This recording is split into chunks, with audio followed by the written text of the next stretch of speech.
Saya ikhwan baru mulai kerja dengan hasil pas-pasan untuk kehidupan saya. Saya ingin menikah dengan salah satu tujuannya untuk membuka pintu rezeki. Tapi kakak perempuan saya masih belum setuju. Karena beliau menganggap finansial saya masih belum cukup.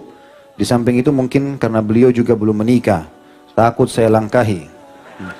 Pertanyaannya, apakah saya boleh menikah tanpa izin keluarga saya?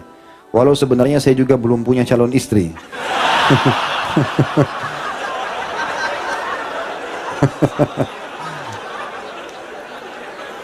Dari tadi kita baca di awal ini pikirannya sudah ada pas.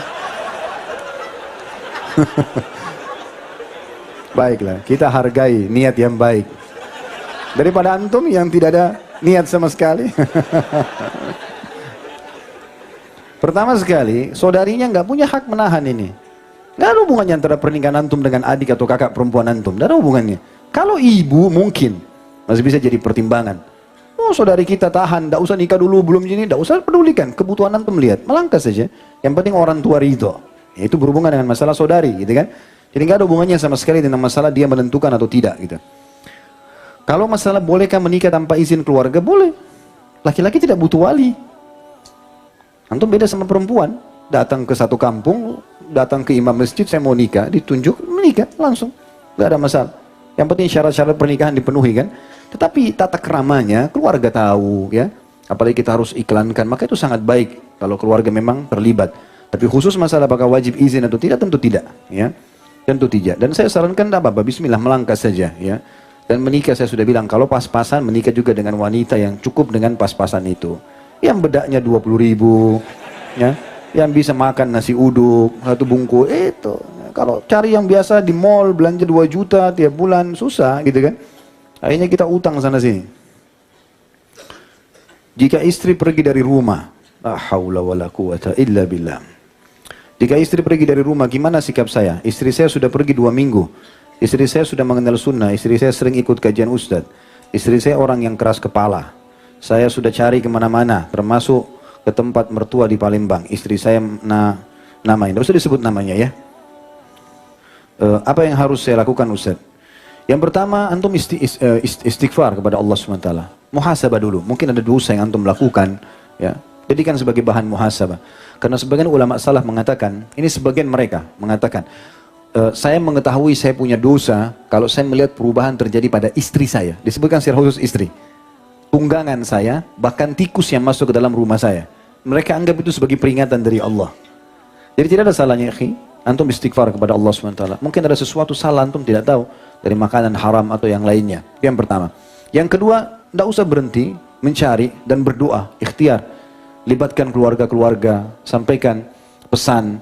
Kalau memang saya salah, maka saya bersedia minta maaf. Kalau istri saya salah, saya mau siap rangkul, gitu kan. Jadi coba sebarkan itu. Coba, sudah cukup banyak ikhwah yang menghadapi masalah seperti ini.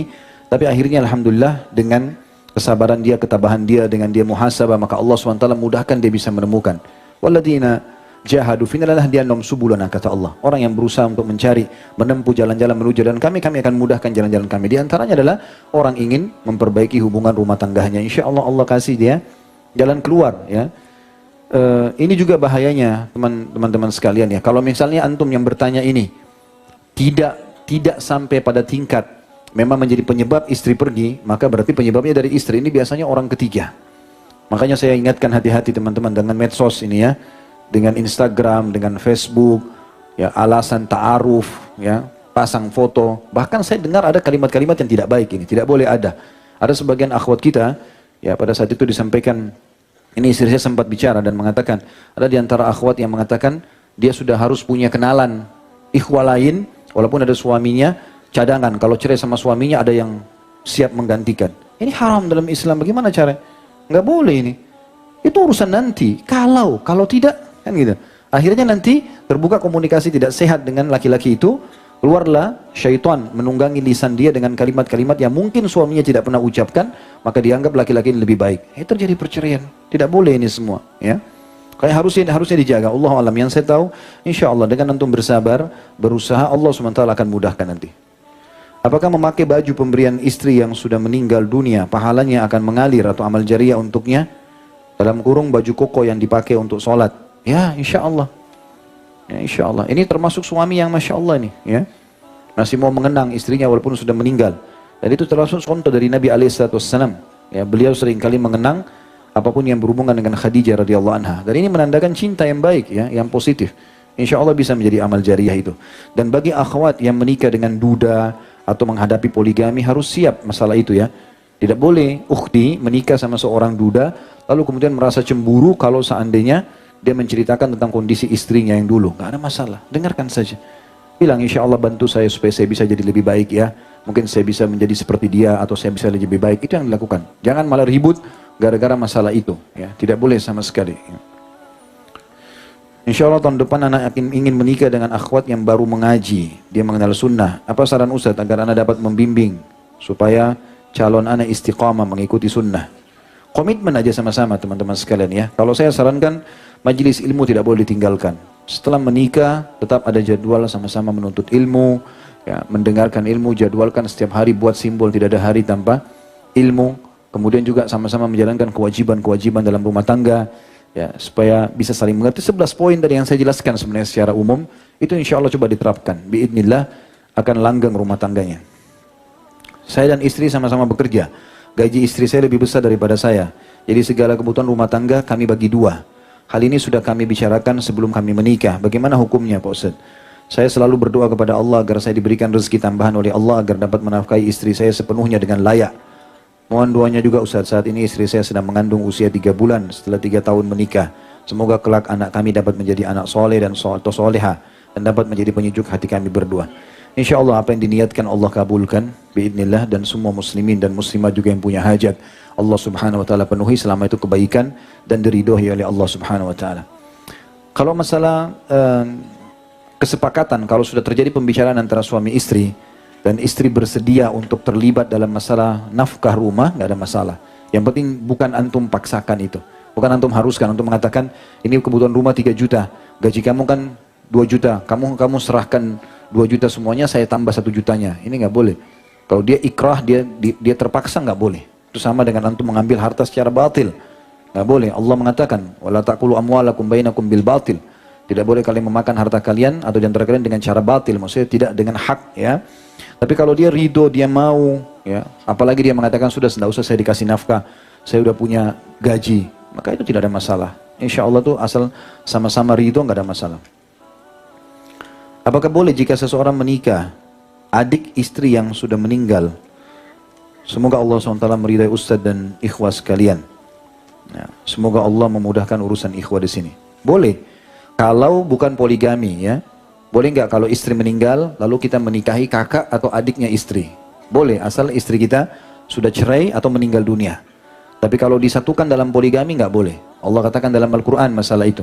A'udzubillahi minasyaitonirrajim wa an tajma'u bainal ukhtaini illa ma qad sabaq, ya. Dan tidak boleh kalian menggabungkan adik kakak dalam kehidupan rumah tangga kecuali yang sudah berlalu di masa jahiliyah. Tapi kalau sudah meninggal nggak ada masalah. Dan itu terjadi dalam kehidupan rumah tangga Nabi SAW pada saat beliau menikahkan Ruqayyah kepada Utsman bin Affan. Setelah meninggal dinikahkan lagi dengan Ummu Kalthum.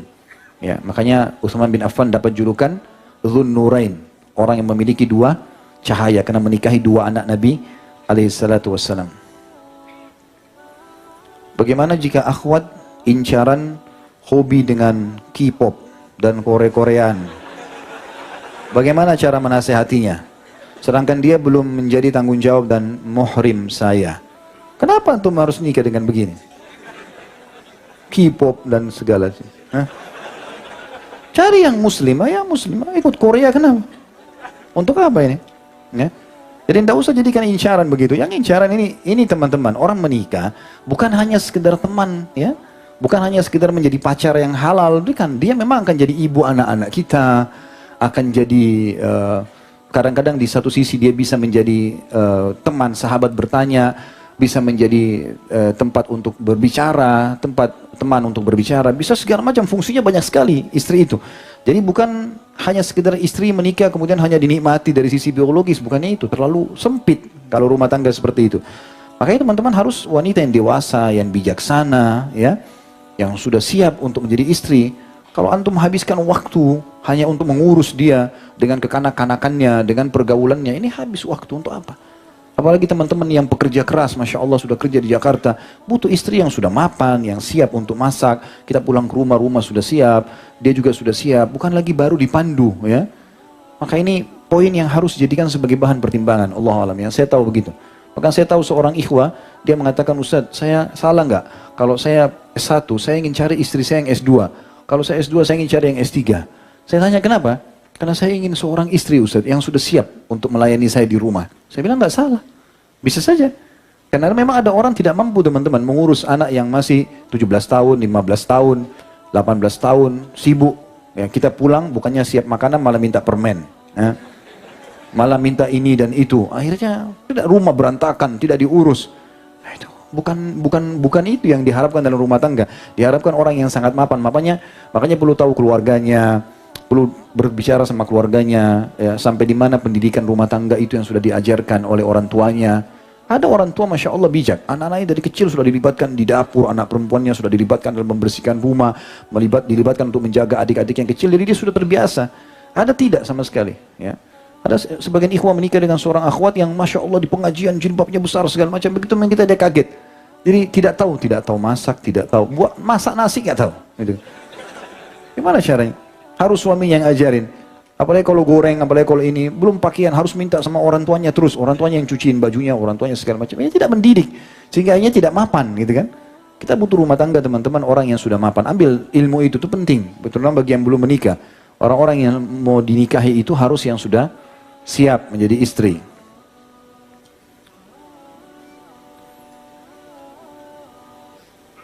Saya mendapatkan jodoh saya.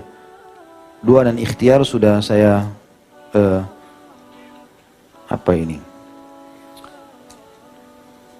Apakah itu cobaan buat saya? Soalnya saya sudah 27 tahun dan saya punya pekerjaan dan merasa sudah siap. Mungkin maksudnya ini sudah sampai umur 27 tahun, sudah ikhtiar tapi masih belum datang jodoh juga gitu ya. Kalau memang betul-betul ya, artinya dengan kita coba membuka diri, belum ada yang melamar. Misalnya kalau ini akhwat ya, kemudian memang setiap ada yang melamar terus kemudian gagal lagi, maka bersabar, nggak ada masalah. Bersabar saja, insya Allah Allah SWT akan datangkan yang terbaik. Selama kita benar di jalan Allah SWT tidak ada masalah. Ya, ada banyak akhwat yang Masya Allah, Allah SWT berikan dia cobaan, nanti umur 30 tahun, 33 tahun, 35 tahun baru dia menikah. Tapi diberikan oleh Allah SWT laki-laki yang cocok buat dia. Makanya teman-teman dalam berdoa, dianjurkan untuk tidak tanda kutip di sini mengatur Allah. Saya pernah ingatkan itu ya, waktu kami tabligh akbar di Makassar itu dengan Dr. Ziyad Abadi, hafizahullah, salah satu pakar hadis dari Jordan, pernah datang di Indonesia, mengisi daurah buat dai-dai di Malang waktu itu. Kemudian beliau di Makassar, saya kebetulan ada acara tabligh akbar, lalu saya terjemahkan beliau. Beliau mengatakan, salah satu yang dikatakan adalah, judul tabligh akbar kalau tidak salah, wasiat emas para kaum salaf. Di antaranya dia bilang, saya mau berbagi ikhwan dan akhwat sekalian. Saya ini dulu waktu menikah karena semangatnya ingin punya anak yang pejuang, yang jadi dai, yang jadi mujahid, dia bilang. Maka saya bilang, ya Allah jangan engkau karuniakan aku anak kecuali laki-laki. Ya. Saya selalu bilang begitu. Maka dia bilang, subhanallah, 5 kali istri saya hamil, 5 kali keguguran. Dan selama keguguran itu, anak saya semua perempuan itu.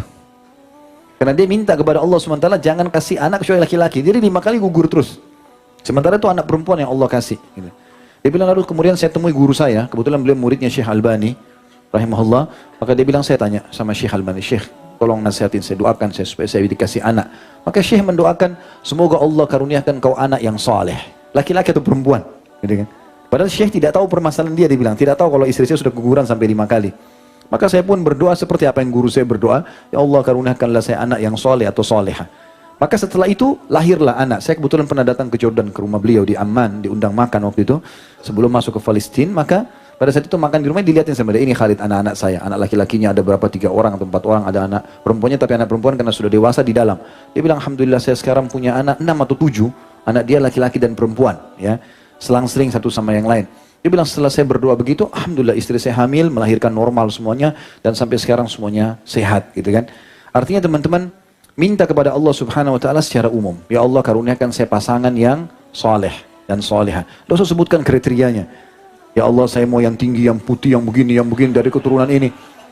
Jadi kalau belum ada itu tunggu sampai datang, gitu kan. Tapi kalau kita serahkan kepada Allah Subhanahu wa taala, nanti Allah tunjukkan kepada kita, insya Allah itu akan lebih mudah, ya. Karena kebanyakan juga ini tadi saya bilang, kalau seandainya memang yang bertanya ini sudah ikhtiar dan belum datang, bersabar. Tapi kalau sudah datang dan dasarnya kita banyak menolak, maka ini harus hati-hati. Waktu Nabi SAW melamarkan buat Julaibib. Julaibib ini sahabat Nabi, memang disebutkan cirinya begitu ya, wajahnya agak kurang, fisiknya kecil ya. Sampai waktu dia meninggal mati syahid itu diangkat oleh Nabi SAW dengan satu telapak tangan, karena kecilnya sahabat Nabi.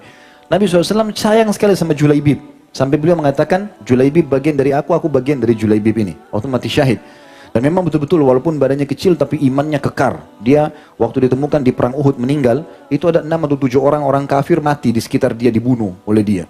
Yang jelas Nabi SAW datang ke rumah seorang Ansar, terkenal punya anak gadis cantik dan pintar, orangnya punya kelebihan wanita tersebut.